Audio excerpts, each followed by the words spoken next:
రైతు మిత్రులందరికీ నమస్కారం. నేను మీ రైతు బిడ్డ ప్రసాద్. మీరు చూస్తున్నారు ప్రసాద్ అగ్రికల్చర్. ఫ్రెండ్స్, ఈ వీడియోలో డిస్కషన్ చేస్తున్న టాపిక్ వచ్చేసి మా ఊరి అయితే నాటు వేసి 20 రోజుల సమయం అయితే అవుతుందన్నమాట. మొదటి స్ప్రే చేయడం అయితే జరిగింది. మన ఛానల్లో అయితే మొదటి స్ప్రేకి సంబంధించిన పూర్తి ఇన్ఫర్మేషన్ అయితే ఉందన్నమాట. ఎవరైనా రైతు మిత్రులు చూడకపోతే మాత్ం ఆ మొదటి స్ప్రేకి సంబంధించిన వీడియో అయితే చూడండి. ఎందుకంటే తక్కువ ఖర్చులో నేనైతే మంచి బెస్ట్ కాంబినేషన్ స్ప్రే చేయడం అయితే జరిగిందనమాట. యాసంగి అనగానే మనకు చలి వాతావరణం ఉంటుంది. అలాగే ఇంకా ఏమవుతుందంటే మనకు అంటే జింకు లోపం కనిపిస్తుంది. నెక్స్ట్ వచ్చేసి ఈ మొగి పురుగు ఉధృతి కూడా ఉంటుందన్నమాట. అయితే నేను మొదటి స్ప్రే చేసిన తర్వాత మాత్రమే యూరియా చల్లితే బాగుంటుందన్న ఆలోచనతో అయితే మొదటి స్ప్రే అయితే చేయడం అయితే జరిగిందనమాట. అయితే మొదటి స్ప్రే చేసి నేను 5 రోజుల సమయం అయితే అవుతుంది.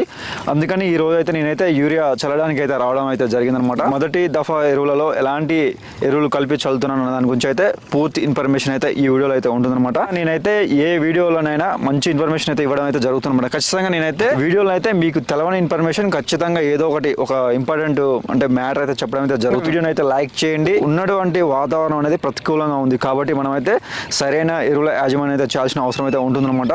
నేను వీడియోలో కూడా మా ఫీల్డ్ ఏ విధంగా ఉందనేది నేను చూపిస్తాను. స్ప్రే చేయకముందు స్ప్రే చేసిన తర్వాత కూడా మనకైతే చాలా డిఫరెన్స్ అయితే ఉందన్నమాట. ఎందుకంటే స్ప్రే చేయడం వల్ల మనకు కొంచెం గ్రోతింగ్ బూస్టప్ అయితే ఉంటుందన్నమాట ఫీల్డ్కు. ఫ్రెండ్స్, నేనైతే మొదటి దఫా ఎరువులలో ఏమేమి ఎరువులు వేస్తున్నాను గురించి అయితే మనమైతే పూర్తి వివరంగా ఇప్పుడు తెలుసుకునే ప్రయత్నం అయితే చేద్దాం అనమాట. మనకు అతి ముఖ్యమైనది ఏంటంటే నత్రజని. మనకు యూరియా అయితే చాలా ఇంపార్టెంట్ అనమాట. అందుకని నేను 1 ఎకరాకు 1 బ్యాగు యూరియా అయితే చల్లడం అయితే జరుగుతుందన్నమాట. మనకైతే దొడ్డు యూరియా అందుబాటులో ఉంది. నేనైతే దొడ్డు యూరియా అయితే తీసుకురావడం అయితే జరిగిందనమాట. మనకు సన్న యూరియా అయినా ఏం లేదు, అయినా దొడ్డు యూరియా అయినా ఏం లేదు. కాకపోతే ఏంటంటే దొడ్డు యూరియా అనేది మనకు చల్లడానికి కొంచెం అనువుగా ఉంటుంది. చల్లేటప్పుడు కొంచెం మనం దూరం వేసినా కానీ మనకు దూరం అయితే పడడానికి అయితే అవకాశం ఉంటుందన్నమాట. అందుకని నేనైతే దొడ్డు యూరియా అయితే తీసుకురావడం అయితే జరిగిందనమాట. నత్రజని అనేది అతిగా వేస్తే మాత్రం తెగుళ్ళు రావడానికి అవకాశం ఉంటుంది. తక్కువ వేస్తే మాత్రం మనకు ఆశించినంత గ్రోతింగ్ అయితే మనకు వరి పంట అయితే ఉండదన్నమాట. యాసంగిలోనైతే మనం నత్రజని ఎరువులు మనకు యూరియాని అయితే మనమైతే 3 దఫాలుగా చల్లుకున్నట్లయితే మనకైతే పంట పైన ఎలాంటి ప్రభావం అయితే ఉండదన్నమాట. మంచి గ్రోతింగ్ ఉంటుంది. అంటే అందించాల్సిన సమయంలో మనం యూరియాని అందించినట్లయితే ఇంకా మంచిగా గ్రోతింగ్ అవడానికి అయితే అవకాశం ఉంటుందన్నమాట. ముఖ్యంగానైతే మనం యూరియాని అయితే మనకు వరి నాటిన 15 రోజుల నుంచోని 20 రోజుల మధ్య సమయంలో 1 బ్యాగు యూరియా అంటే అందించాల్సిన సమయంలో మంచి గ్రోతింగ్ అయితే ఉండడానికి అయితే అవకాశం ఉంటుంది. మరీ ముఖ్యంగా పిలికలు అధికంగా రావడానికి నత్రజని ఎరువు అయితే ఎక్కువ శాతం ఉపయోగపడుతుంది. అందుకని మనం ఇంకా ఎక్కువ నత్రజని ఎరువులు వేస్తే మాత్రం మొగి పురుగు ఉధృతి అయితే తాకిడి అయితే ఖచ్చితంగా ఉండడానికి అవకాశం ఉంటుంది. ఈ చలికాలంలోనైతే అగ్గి తెగులు అయితే ఉధృతంగా మనకైతే సోకడానికి అయితే అవకాశం ఉంటుంది. అందుకని నత్రజని ఎరువులని అంటే అవకాశం ఉన్నంత మేరకు మాత్రమే వాడుకోవాలన్నమాట. ఎందుకంటే మనకు నత్రజని ఎరువు మనం ఎక్కువ వేసుకుంటే మాత్రం తెగులు సోకుతాయి అని ప్రతి రైతు మిత్రులు అయితే గమనించండి. నెక్స్ట్ వచ్చేసి మనం 2వ దఫాలోనైతే మనకైతే ఖచ్చితంగా పొటాష్ ఎరువు వేసుకోండి. నెక్స్ట్ 3వ దఫాలో కూడా పొటాష్ ఎరువు వేసుకోండి. నెక్స్ట్ ముఖ్యంగా ఏంటంటే మనం వరి నాటిన తర్వాతకి 15 రోజుల నుంచి 20 రోజుల మధ్య సమయంలో మనం మొదటి దఫా ఎరువులు వేసుకున్నట్లయితే ఆ సమయంలో మొక్క అనేది కొత్త వేర్లు వచ్చి మనకు పిలికలు అంటే అప్పుడే స్టార్టింగ్ దశలో ఉంటాయి అనమాట. అందుకని మనం ఈ నత్రజని ఎరువు ఏదైతే ఉందో యూరియా కావచ్చు ఇతరత మనకు న్యూట్రియంట్స్ ఏవైనా కానీ ఈ సమయంలో వేసుకున్నప్పుడు ఏమవుతుందంటే మొక్క వేర్లు అనేది వెజిటేటివ్ గ్రోత్ అనేది కూడా ఆ దశలో అయితే ఉండడం అయితే జరుగుతుందన్నమాట. ఈ సమయంలో కనుక మనం ఇతరత్ర పోషకాలు కనుక మనం అందించినట్లయితే మొక్క అప్పుడు తీసుకోవడానికి అయితే అవకాశం ఉంటుంది. ఇంకా ముఖ్యంగా ఏంటంటే ఒకే దఫాలో బస్తాలుగా మనం యూరియా చల్లితే మాత్రం నష్టం మాత్రం ఎక్కువగా ఉంటుందన్నమాట. నేను ఫస్ట్ ఇంతకుముందు చెప్పుకున్నట్లుగా తెగులు అయితే వస్తాయి. ప్రతి రైతు మిత్రుడు ఖచ్చితంగా ఈ యాసంగిలో 2 బస్తాల నుంచి 2.5 వరకు మాత్రమే వాడుకోండి. ఎక్కువ వాడుకుంటే మాత్రం తెగులు అయితే రావడానికి అయితే అవకాశం ఉంటుందన్నమాట. నెక్స్ట్ మనం ఈ వరి పంటలో అధికంగా వేస్తున్నటువంటి ఎరువులు ముఖ్యంగా చూసుకున్నట్లయితే మనం ఈ యూరియా అనేది వాడకం అనేది ఎక్కువగా ఉంటుందన్నమాట. అందుకని ఖచ్చితంగా ఈ యూరియా వాడకాన్ని అయితే తగ్గించుకోండి. ముఖ్యంగా ఏంటంటే మనం ఎక్కువగా వేస్తున్నది ముఖ్యంగా చూసుకున్నట్లయితే ఈ నత్రజని కావచ్చు, నెక్స్ట్ ఇంకా ఏంటంటే జింకు కావచ్చు, ఈ పొటాష్ కావచ్చు, ఇలాంటివి మాత్రమే వేస్తున్నాం. కానీ వేరే ఇతరత్ర పోషకాలు అయితే మనం అయితే అందించడం అయితే లేదనమాట. అందుకని మనం ఏమవుతుందంటే ఆశించి ఎక్కువ శాతం పిలికలు రావడం లేదు. పంట దిగుబడి మీద కూడా ప్రభావం అయితే చూపించడం అయితే జరుగుతుందన్నమాట. అందుకని సమపాలల్లో ఉన్నటువంటి ఎరువులు మనం అందించినప్పుడే మనకైతే మొక్క మంచి గ్రోతింగ్ ఉంటుంది. పిలికలు కూడా రావడానికి అవకాశం ఉంటుంది. తెగుళ్ళు కూడా తక్కువగా సోకడానికి అయితే అవకాశం ఉంటుందన్నమాట. అయితే మెయిన్గా మనం ప్రజెంట్ మనం ఈ యాసంగిలో అనగానే చలి కారణంగా ఆశించినంత వెజిటేటివ్ గ్రోత్ అయితే ఉండదు. దీన్ని ప్రతి రైతు మిత్రుడు అయితే గమనించండి. వరి పొలాల్లో ఎప్పటికప్పుడు నీరుని నిల్వ ఉంచకుండా ఎప్పటికప్పుడు కొత్త నీటిని ఇవ్వండి. తక్కువ మోతాదులో మనం నీటిని ఇచ్చినట్లయితే ఎప్పటికప్పుడు ఆ నీరు వెళ్ళిపోతుంటుంది, కొత్త నీరు అయితే వస్తున్నది. కాబట్టి ఆ వేర్లకు అనేది గాలి తగులుతుంది, అలాగే ఎండ కూడా తాకుతుంది అనమాట. దీనివల్ల ఏమవుతుందంటే మనకు ఈ మొక్క ఆక్సిజన్ అధికంగా తీసుకోవడం వల్ల ఏముంటుందంటే గ్రోతింగ్ అనేది ఎక్కువగా ఉంటుంది అనమాట. ఇది ప్రతి రైతు మిత్రుడు గమనించండి. అందుకని మంచి నీటి యాజమాన్యం కూడా చాలా ఇంపార్టెంట్ అనమాట ఈ యాసంగిలో అనేది. అందుకని మీరు పకడ్బందీగా ఒక ప్రణాళిక ప్రకారం ముందుకు వెళ్ళండి. అంటే ఎలాంటి సమయంలో ఏం చేయాలి ఏందనేది కూడా నేనైతే రాబోయే మనం ముందు వీడియోలను అయితే చెప్పడం అయితే జరుగుతుంది అనమాట. ఎవరైనా ఫాలో చేయాలనుకుంటే ఖచ్చితంగా ఛానల్ అయితే సబ్స్క్రైబ్ చేసుకోండి ఫ్రెండ్స్. ఇంకా ముఖ్యంగా నేను ఈ వేస్తున్న ఎరువులు ముఖ్యంగా చూస్తున్నట్లయితే నేనైతే కోరమండల్ వారి నేనైతే నానో జాయం తీసుకురావడం జరిగింది. మనకు ఈ సీవుడ్ బేస్డ్ గ్రానువల్స్ అనమాట. ఎకరానికి వచ్చేసి నేనైతే 10 కేజీలు అయితే చల్లడం అయితే జరుగుతుంది అనమాట. 10 కేజీస్ ప్యాకెట్స్ నేనైతే ఒక 6 అయితే తీసుకురావడం జరిగింది. 6 ఎకరాలకైతే 6 తీసుకురావడం జరిగింది. ప్రస్తుతం ఈ రోజు అయితే నేనైతే ఒక 3 ఎకరాలకైతే యూరియా చల్లడానికి అయితే రావడం జరిగిందనమాట. నెక్స్ట్ ముఖ్యంగా ఈ సీవుడ్ గ్రానువల్స్లో ముఖ్యంగా ఏంటంటే మనకు అధికంగా పోషకాలు ఉన్నటువంటి సీవిడ్లో కావచ్చు, హ్యూమిక్ యాసిడ్లో కావచ్చు, ఈ 2 పోషకాలలో మాత్రమే మనకు మొక్కకు కావాల్సినటువంటి సమృద్ధి పోషకాలు అయితే ఉండడం అయితే జరుగుతుందన్నమాట. అందుకని ఏంటంటే ప్రతి సంవత్సరం మనం వరినే సాగు చేస్తున్నాం, మళ్ళీ వరినే వేస్తున్నాం. అందువల్ల ఏమవుతుందంటే ఈ తెగుళ్ళు కూడా మనకు ఎక్కువ సోకడానికి అవకాశం ఉంటుంది. మనం స్ప్రే చేస్తున్నటువంటి మందులు ఏదైతే పురుగులు ఆశిస్తున్నాయో అవి కూడా అలవాటు పడి ఏమవుతుందంటే దీనివల్ల పెట్టుబడి ఖర్చులు అనేది ఎక్కువ అవుతున్నాయి. కాబట్టి ఏంటంటే అవకాశం ఉన్నంత మేరకు కూడా మనకు ఎలగడ్డ దుక్కులు అయితే దున్నుకోండి. దీని కారణంగా ఏమవుతుందంటే పంట మార్పిడి చేయకుండా కానీ ఎలగడ్డ దుక్కులు దున్నుకోండి. అవసరమైతే ఈ పచ్చి రొట్టె ఎరువులు వేసుకోండి. దీనివల్ల ఏమవుతుందంటే మనకైతే మంచి దిగుబడి రావడానికి అవకాశం ఉంటుంది, పెట్టుబడి ఖర్చులు అయితే తగ్గడానికి అయితే అవకాశం ఉంటుంది అనమాట. మెయిన్గా నేను అంటే ఈ నానోజాయంలో ముఖ్యంగా ఏంటంటే ఎకరాకు ఈ 10 కేజీలు అయితే సీవుడికి సంబంధించినటువంటి గ్రానుల్స్ వేయడం జరుగుతుందన్నమాట. మనకు సీవుడ్ అనగానే మనకు మంచి పోషకాలు అయితే ఉండడం జరుగుతుంది. ముఖ్యంగా ఏంటంటే దీన్ని వేయడం వల్ల ఏమవుతుందంటే మొక్క అయితే అంటే ఇతరత్ర పోషకాలను కూడా సమృద్ధిగా తీసుకోవడానికి అవకాశం ఉంటుంది, మంచి గ్రోతింగ్ అయితే ఉంటుంది అనమాట. నెక్స్ట్ ఇంకా ఏంటంటే ఈ చలి వాతావరణం ఉంటుంది కాబట్టి ఈ చలి వాతావరణాన్ని తట్టుకోవడానికి మనకు న్యూట్రియంట్స్ అంటే మొక్క బలంగా ఉంటేనే మనకి ఇతరత్ర తెగుళ్ళు కావచ్చు, ఈ చలి వాతావరణం కావచ్చు, ఈ ఎండ నుండి కూడా తట్టుకోవడానికి అవకాశం ఉంటుంది. అందుకని నేనైతే ఈ సీవిడ్ గ్రానువల్స్ అయితే తీసుకురావడం జరిగింది. మనకు దీంట్లో అయితే సీవిడ్ ఎక్స్ట్రాక్షన్ అనేది 20% అయితే ఉంటుందన్నమాట. ప్రజెంట్ అయితే మనం తీసుకొచ్చినటువంటి గ్రానువల్స్ అయితే మనకు గుళికల రూపంలో ఉన్నాయి, మనకు బ్లాక్ కలర్లోనైతే ఉన్నాయన్నమాట. మనకు ఈ సీవిడ్ అనేది కూడా మనకు చాలా ఇంపార్టెంట్. మనకు మొక్క అనేది వేగంగా పెరగడానికి అవకాశం ఉంటుంది. నెక్స్ట్ ఇంకా ఏంటంటే మొక్కకు కావాల్సినటువంటి పోషకాలు కూడా దీంట్లో ఉండడం జరుగుతుంది. అందుకని నేనైతే ఒక ఎకరాకు 10 కేజీల చొప్పున చల్లడానికైతే ఈ సీవిడ్ గ్రానువల్స్ని అయితే తీసుకురావడం అయితే జరిగిందనమాట. మనకు సీవిడ్ అనగానే మనకు ముఖ్యంగా ఏంటంటే మనకు ఈ సముద్రంలో ఉన్నటువంటి అంటే నాచు నుంచొని మనకైతే తయారు చేయడం అయితే జరుగుతుందన్నమాట. మనకు సమృద్ధి పోషకాలు అయితే ఉండడం జరుగుతుంది. సీవిడ్ గ్రానువల్స్ చల్లాలనుకుంటే మాత్రం వరి నాటు వేసిన 15 రోజుల నుంచి 20 రోజులకు ఒకసారి, మళ్ళీ మొదటి దఫా ఎరువులు చల్లిన 25 నుంచి 30 రోజులకు మనం చల్లుకున్నట్లయితే అంటే అవసరం మేరకు మాత్రమే చల్లుకోండి. ఎందుకంటే వృధా ఖర్చులు అయితే అవసరం లేదనమాట. ఒకవేళ అవసరం ఉంటేనే మళ్ళీ వేసుకోండి 2వ దఫా. మనకు ముఖ్యంగా చూసుకున్నట్లయితే ఈ సీవిడ్ని చల్లడం వల్ల ఏమంటే వరి మొక్క యొక్క రూట్ డెవలప్మెంట్ అనేది అధికంగా ఉంటుంది. అంటే మనకు మొక్క వేరు వ్యవస్థ పెరిగితేనే మనకు ఈ గ్రోతింగ్ అనేది అధికంగా ఉండడానికి అయితే అవకాశం ఉంటుంది అనమాట. నెక్స్ట్ ఇంకా ఏంటంటే ఇతరత్ర పోషకాలను కూడా తీసుకోవడానికి అవకాశం ఉంటుంది. మొక్కలు ఏంటంటే ఆహారాన్ని తయారు చేసుకోవాలనుకుంటే సూర్యరశ్మి కూడా మొక్కకైతే ఉపయోగపడుతుంది. అంటే అది జరిగేటట్టు మనం ఎండ అనేది మొక్క మీద పడితే సరిపోదు, మనకు మొక్క అనేది ఆహార వృద్ధి అనేది చేసుకోవాల్సి ఉంటుంది. అంటే ఈ సమయంలో ఏంటంటే మనకు ఇతరత్ర పోషకాలు కూడా మొక్కకు అందుతేనే కిరణజన్య సంయోజక క్రియ అనేది అది అధికంగా జరగడానికి అయితే అవకాశం ఉంటుంది. అందుకని మనకి ఇదైతే ఉపయోగపడుతుంది. నెక్స్ట్ వచ్చేసి ఏంటంటే మొక్క అనేది ఒత్తిడి నుంచి కూడా తట్టుకోవడానికి అయితే అవకాశం ఉంటుంది. నెక్స్ట్ వచ్చేసి ఏంటంటే మనకు ప్రపంచంలో అధికంగా మనకు న్యూట్రియంట్స్ ఉన్నాయి, 2 ఇట్లానండి. ఒకటి హ్యూమిక్ యాసిడ్లో ఉంటుంది, నెక్స్ట్ వచ్చేసి సీవిడ్లో ఉంటుంది. అందులో భాగంగా ఇది ఒకటి అనమాట. నెక్స్ట్ వచ్చేసి మనకు మొక్కలో అందే అధికంగా పూత రావడానికి నెక్స్ట్ వచ్చేసి ఏంటంటే వచ్చినటువంటి కాయ కావచ్చు ఏదైనా కావచ్చు బలంగా రావడానికి అయితే అవకాశం ఉంటుంది. అందుకని మనం ఈ దశలో కనుక మనం వేసుకున్నట్లయితే మొక్క బలంగా పెరగడానికి తెగులను తట్టుకోవడానికి అయితే అవకాశం ఉంటుంది అనమాట. నెక్స్ట్ ఇంకా ఏంటంటే గ్రోతింగ్ కూడా మంచిగా ఉంటుంది. మనం సాయిల్ నుంచి మన ఇతరత్ర ఎరువులు ఏవైనా అందించినా కానీ అవి వృధా కాకుండా ఇవి మొక్క ఫాస్ట్గా తీసుకోవడానికి అయితే అవకాశం ఉంటుంది. ముఖ్యంగా ఏంటంటే వేరు వ్యవస్థ పెరగడం వల్ల మనం అందించేటువంటి ఏ ఎరువులైనా కానీ వృధా అయితే కావాలన్నమాట. అందుకని మొక్క బలంగా ఉంటేనే మనకు తెగులు అనేది తట్టుకోవడానికి అయితే అవకాశం ఉంటుంది. ఈ విధంగా మనకు ఈ సీడ్ గ్రానుల్స్ 10 కేజీల యొక్క ధర చూసుకున్నట్లయితే నాకైతే 600 రూపాయలు అయితే పడింది. దాదాపుగా 1800 రూపాయలు అయితే నాకైతే ఖర్చు అయితే కావడం అయితే జరిగిందనమాట. నెక్స్ట్ ఇంకా మనం చూసుకున్నట్లయితే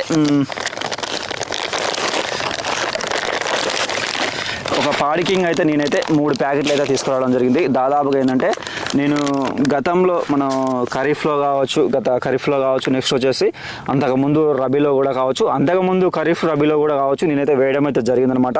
అందుకని మళ్ళీ నేనైతే పాడికింగ్ వేస్తే బాగుంటుంది అన్న ఉద్దేశంతో మళ్ళీ నేనైతే పాడికింగ్ అయితే తీసుకురావడం జరిగింది. అంటే ఇంతకు మనం ఈ సీడ్ గ్రానుల్స్ వేస్తున్నాం కదా, మళ్ళీ ఈ పాడికింగ్ ఏంది అనవచ్చు. మనకు దీంట్లో ఏంటంటే హ్యూమిక్ యాసిడ్కి సంబంధించినటువంటి న్యూట్రియంట్స్ అయితే ఉండడం జరుగుతుంది. అంటే మనకు దీంట్లో సీవిడ్లో ఓన్లీ సీవిడే ఉంటుంది, కాకపోతే ఏంటంటే దీంట్లో పాడికింగ్లో సీవిడ్ ఉంటుంది, హ్యూమిక్ యాసిడ్కి సంబంధించిన న్యూట్రియంట్స్ ఉంటున్నాయి అనమాట. ఇతరత్ర న్యూట్రియంట్స్ 60 రకాల పోషకాలు కూడా ఉండడం జరుగుతుంది. అందుకని మళ్ళీ ఒకసారి వాడదాం ఏ విధంగా ఉంటుంది అని అనే దాని గురించి, అంటే మళ్ళీ ఇప్పుడు మనం ప్రజెంట్ యాచంగ్లో మనకు చలి వాతావరణం ఉంటుంది కాబట్టి మళ్ళీ పాడికింగ్ వాడితే బాగుంటుందన్న ఉద్దేశంతో నేనైతే పాడికింగ్ అయితే తీసుకోవడం అయితే జరిగిందనమాట. ఎవరైనా మిత్రులకు కావాలనుకుంటే నేను నెంబర్ అయితే ప్రొవైడ్ చేస్తాను, బుకింగ్ చేసుకోండి, మీ వద్దకు అయితే రావడం అయితే జరుగుతుందన్నమాట. మనకు ధర చూసుకున్నట్లయితే 1 ఎకరాకు 500 ధర అయితే పడడం జరుగుతుంది. నాకు 6 ఎకరాలకు 3000 రూపాయలు అయితే కావడం జరిగిందనమాట. మనకు సీవిడ్తో పోల్చుకుంటే మనకు హ్యూమిక్ యాసిడ్ ఉంటుంది కాబట్టి దీనికే ధర అయితే ఎక్కువగా ఉందన్నమాట. ఎందుకంటే మనకు దీంట్లో ఉన్నటువంటి పోషకాలు ఆ విధంగా ఉంటుంది. దీని ధర గురించి ఆలోచిస్తే మాత్రం మనకు మంచి ఎరువునైతే అయితే మిస్ అయినట్టే అనమాట.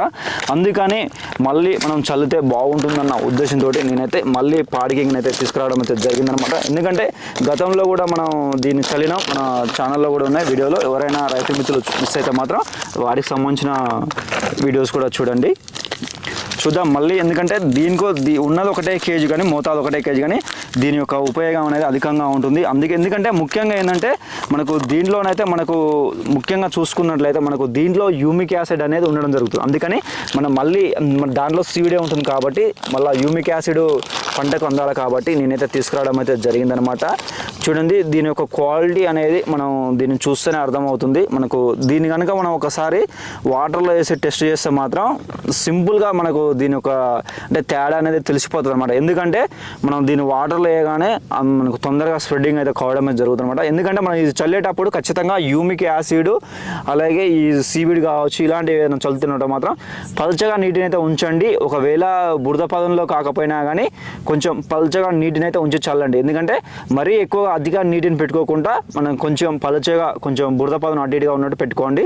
పూర్తిగా నీళ్లు ఇంకిన తర్వాతకి మాత్రమే కొత్త నీటిని పెట్టండి. దాదాపుగా 2 డేస్ వరకు కూడా యూరియా చల్లిన తర్వాతకి నీటిని అయితే పెట్టకండి. ఎందుకంటే అది పూర్తిగా మొక్క శోషించుకునేంత వరకు కూడా మీరు నీటిని పెడితే మాత్రం మళ్ళీ చల్లినటువంటి నత్రజని ఎరువులు అయితే వృధా కావడానికి అయితే అవకాశం ఉంటుంది. కొద్దిమంది రైతు మిత్రులు అయితే వాటర్ మరిన్ని పెట్టి చాలా వరకు పెట్టి కూడా మనకైతే అతిగా నత్రజని ఎరువులు అయితే చల్లడం జరుగుతుందన్నమాట. ఈ విధంగా చల్లడం వల్ల ఏమవుతుందంటే చల్లినటువంటి నత్రజని కూడా వృధా కావడానికి అవకాశం ఉంటుంది. ఎందుకంటే మొక్క కూడా తక్కువ తీసుకుంటుంది. దీనివల్ల ఏమవుతుంటే వృధా ఖర్చు అనేది కావడం జరుగుతుంది. అందుకని నీటిని పల్చగా పెట్టి తక్కువ మోతాదులో వేసుకోండి, మొక్క పూర్తిగా తీసుకోవడానికి అయితే అవకాశం ఉంటుంది అనమాట. ఖచ్చితంగా మనం ఇది కలుపుకునేటప్పుడు కొంచెం నీటిని అయితే పల్చగా చల్లుకోండి. ఎందుకంటే మనకు పూర్తిగా మనకు ఇది పట్టాలి కాబట్టి ఖచ్చితంగా మీరైతే కొంచెం వాటర్ కొంచెం తక్కువ చల్లుకుంటే మాత్రం మనకైతే మంచిగా రిజల్ట్స్ అయితే ఉండడానికి అయితే అవకాశం ఉంటుందన్నమాట. ఈ పాడికింగ్ గురించి కొంచెం ఇన్ఫర్మేషన్ తెలుసుకునే ప్రయత్నం అయితే చేద్దామన్నమాట. మనకు ఈ పాడికింగ్లో లియోనైడ్స్, next seaweed, amino acids, next fulvic acid, micronutrients అయితే ఉండడం అయితే జరుగుతుందన్నమాట. అందుకని న్యూట్రియంట్స్ అధికంగా ఉంటాయి కాబట్టి మళ్ళీ నేనైతే తీసుకురావడం అయితే జరిగిందనమాట. మనకు అన్ని రకాల పంటల్లో దాదాపు ఏంటంటే మనం యూట్యూబ్లో పాడికింగ్ అని కొడితే మాత్రం దాదాపు ఏంటంటే ఎక్కువ శాతం రైతు మిత్రులు అధికంగా వాడుతున్నది ఏంటంటే మనకు పాడికింగ్ అనే చెప్పవచ్చు అనమాట. నెక్స్ట్ మనం చూసుకున్నట్లయితే మనం దాదాపుగా ఏంటంటే ఫస్ట్ దఫాలో 2 దఫాలో నెక్స్ట్ మనం అవసరం మేరకు మళ్ళీ 3 దఫా ఎరువులలో కూడా వేసుకోవచ్చు అనమాట. ఎందుకంటే మనం న్యూట్రియంట్స్ అధికంగా ఉంటాయి కాబట్టి మనం దీన్ని వేసుకున్నట్లయితే మనకు మంచి రిజల్ట్స్ అయితే ఉండడానికి అయితే అవకాశం ఉంటుందన్నమాట. ముఖ్యంగానైతే మనం వరి నాటిన 15 రోజుల నుంచి 20 రోజులకు ఒకసారి వేసుకున్నట్లయితే రిజల్ట్ కూడా మనకు అధికంగా ఉండడానికి అయితే అవకాశం ఉంటుందన్నమాట. మనం చూద్దాం. మనం ఇది కలిపేటప్పుడు మనం కొంచెం అప్పుడే చూడండి, మనం కొంచెం యూరియా అనేది అప్పుడే కొంచెం యూరియాకి అయితే పడుతుందన్నమాట. మనం కొద్దిసేపు కలిపి పెట్టి పక్కకు పెట్టేసిన యూరియాకి అయితే పట్టుకుంటుంది. కాకపోతే ఏంటంటే మనం చల్లేటప్పుడు మనం ఖచ్చితంగా చల్లేటప్పుడు అయితే కొంచెం యూరియాకు కొంచెం తగులితే మాత్రం ఇంకా ఎక్కువ రిజల్ట్స్ అయితే ఉండడానికి అయితే అవకాశం ఉంటుందన్నమాట. అందుకని మనం కలిపేటప్పుడు కొంచెం వాటర్ అయితే పలుచగా చల్లుకుంటే మాత్రం ఎక్కువ శాతం మనకైతే అంటే యూరియాకైతే పట్టుకుంటుంది అనమాట. మనం అయితే కొన్ని వాటర్ తీసుకొద్దాం. మనం ఖచ్చితంగా వరిలో మొదటి దఫా ఎరువులను అనేది ఖచ్చితంగా 15 రోజులకు వేసుకోండి. రెండో దఫా ఎరువులను మళ్ళీ మనం యూరియా చల్లిన 15 రోజుల నుంచి 20 రోజులకు మళ్ళీ వేసుకోండి. నెక్స్ట్ వచ్చేసి మళ్ళీ మూడో దఫా ఎరువులను కనుక మూడోసారి నత్రజని ఎరువులు ఏదైతే ఉందో యూరియాని అయితే తగ్గించుకోండి. ఎందుకంటే మనకు యూరియా అనేది ఇక మూడో దఫాలో ఎక్కువ శాతం అవసరం లేదు. మనకు అనేది పొటాష్ అనేది అధికంగా కావాల్సి ఉంటుంది. కాబట్టి పొటాష్ మీద ఎక్కువ శాతం డిపెండ్ కాండి. ఒకవేళ రెండో దఫాలో పొటాష్ కనుక వేసుకోవాలనుకుంటే 10 కేజీల నుంచి ఒక 15 కేజీల వరకు వేసుకోండి. మనకైతే రిజల్ట్స్ అయితే అధికంగా ఉండడానికి అయితే అవకాశం ఉంటుందన్నమాట. మనకు అధికంగా మనం ఒకేసారి ఎరువులు వేసిన దానికంటే మనం దఫాలుగా ఎరువులు వేసుకున్నట్లయితే మనకైతే మంచి అంటే మొక్కకు కావాల్సిన పోషకాలు సరైన సమయంలో అందించిన వాళ్ళం అవుతాం. నెక్స్ట్ ఇంకా ఏంటంటే తెగుళ్ళు కూడా మనం ఇంకా ఏంటంటే తక్కువ కూడా ఆశించడానికి అవకాశం ఉంటుంది. మీరు ఒకసారి బాగా అబ్జర్వేషన్ చేయండి. మీరు ఒక ఫీల్డ్కు ఎరువులు ఎక్కువ వేసి ఒక ఫీల్డ్కు ఎరువులు తక్కువగా వేయండి. మీకే తేడా అనేది క్లియర్ కట్గా కనిపిస్తుంది అనమాట. రైతులు మెయిన్గా ఎందుకంటే అధికంగా యూరియా వేస్తే అధికంగా పిలకలు వస్తాయి నెక్స్ట్ అనేది అబ్జర్వేషన్ చేస్తారు. ఇది మాత్రం ఇంకా రాంగ్ అండి. అంటే అధికంగా ఎరువులు వేయడం వల్ల రోగాలను అయితే మనమే స్వయంగా తీసుకొచ్చుకోవాల్సిన వాళ్ళం అయితే అవుతాం అనమాట. కలిపినటువంటి హ్యూమిక్ యాసిడ్లో ఉన్నటువంటి మనకు ఏదైతే ఈ పార్కింగ్ ఉందో మనకు ఖచ్చితంగా మనం కలిపేటప్పుడే మీకు తేడా తెలిసిపోతుంది. ఎందుకంటే మనకు దాంట్లో ఉన్నటువంటి క్వాలిటీ అనేది మనకు క్లియర్ కట్గా మనకైతే తెలిసిపోతుంది అనమాట. చూడండి మనకు చేతికైతే మనకు ఈ విధంగా విపరీతంగా పట్టింది. మనకు దీంట్లో ఉన్నటువంటి ఏదైతే మనకు పార్కింగ్లో ఉందో అది మనకు చాలా సాఫ్ట్నెస్ మనకు చాలా బంకగా ఉంటుందన్నమాట. మనం చల్లేటప్పుడు మనం ఖచ్చితంగా మనకు మొత్తం పూర్తిగా యూరియాకు పట్టించి ఎరువులు మాత్రం కలిపినట్లయితే మనకైతే మంచి రిజల్ట్స్ అయితే ఉండడానికి అయితే అవకాశం ఉంటుందన్నమాట. ప్రస్తుతం మనకు చలి వాతావరణం అయితే మనకైతే ఎక్కువగా ఉంటుంది. రాత్రి వేళల్లో ఉష్ణోగ్రత తక్కువగా ఉంటున్నాయి. మొక్క అనేది మనకు ఈ ఏదైతే ఉందో మనకు ఈ చల్లని వాతావరణం నుండి మొక్క కింది నుంచి కాకుండా మనకు మొక్క ద్వారా పైన వేర్ల ద్వారా నుంచి కూడా మనకైతే ఏదైతే ఉందో నీటిని అయితే తీసుకుంటుంది అనమాట. ఎందుకంటే మనకు ఆ మొక్క అనేది ఏదైతే కనిపిస్తుందో మనకు చిన్న చిన్న నీటి బిందువులు మనకు ఆ మంచు అనేది ఆ మొక్క ఆకుల ద్వారా కూడా నీటిని తీసుకుంటుంది అనమాట. ఈ క్రమంలో ఏమవుతుందంటే అగ్గి తెగులు ఒకవేళ వస్తే మాత్రం ఉధృతి అయితే పెరగడానికి అయితే అవకాశం ఉంటుంది. ఖచ్చితంగా మీరు అగ్గి తెగులు ఉందా లేదా అని చూసుకోండి. నత్రజని ఎరువులు అయితే అప్పుడు వేసుకోండి. ఎందుకంటే ఒకవేళ ఉంటే మాత్రం అగ్గి తెగులు అయితే ఎక్కువ అవడానికి అయితే అవకాశం ఉంటుంది అనమాట. మా వరిలో మొదటి దఫా ఎరువులు నేను వేస్తున్నట్టు ఎరువుల సమాచారం చూసుకున్నట్లయితే ఒక ఎకరాకు ముఖ్యంగా ఒక బ్యాగు యూరియా, నెక్స్ట్ వచ్చేసి సీడ్ గ్రానుల్స్ 10 కేజీలు, నెక్స్ట్ వచ్చేసి మనకు ఈ పాడికింగ్ ఏదైతే ఉందో 1 కేజీ ఒక ఎకరాకి అయితే వేయడం జరుగుతుంది. దాంట్లో సీడ్ ఉంటే దీంట్లో హ్యూమిక్ యాసిడ్ ఫ్లూవిక్ యాసిడ్ ఉంటుందన్నమాట. అందుకని దీని అయితే ప్రత్యేకంగా నేనైతే తీసుకురావడం అయితే జరిగిందనమాట. ఇది మా మొదటి దఫా ఎరువులలో నేను వేస్తున్నటువంటి ఎరువుల సమాచారం అయితే ఇదనమాట ఫ్రెండ్స్. మీరు కూడా ఎలాంటి ఎరువులు వేస్తున్న దాని గురించి నాకైతే కామెంట్ చేసి చెప్పండి. ఎందుకంటే నాకు తెలుస్తుంది, అలాగే మన రైతులు కూడా ఇతర రైతు మిత్రులు కూడా అసలు ఏమేమి వేస్తారు మొదటి దఫా ఎరువులు అసలు ఏంటి అనేది కూడా తెలిసిపోతుంది అనమాట. మొదటి దఫా ఎరువులు అనేది మనకు చాలా వరకు అయితే ఇంపార్టెంట్ అనమాట. ఎందుకంటే మొక్కకు మనం ఆ సమయంలో కనుక 15 రోజుల నుంచి 20 రోజుల సమయంలో మనం కరెక్ట్ సమయం అనమాట. ఈ సమయంలో కనుక మనం ఎరువులను అందించినట్లయితే ఇంకా మంచిగా గ్రోతింగ్ రావడానికి పిలికలు కూడా అధికంగా రావడానికి అయితే అవకాశం ఉంటుందన్నమాట. ఫ్రెండ్స్, ఇది మా ఊరిలో మొదటి దఫా ఎరువులకు సంబంధించిన సమాచారం అయితే ఇదనమాట. మనమైతే మళ్ళీ మరొక ఇంపార్టెంట్ వీడియోతో అయితే మనమైతే మళ్ళీ కలుద్దాం. అంతవరకు సెలవు. జై జవాన్, జై కిసాన్.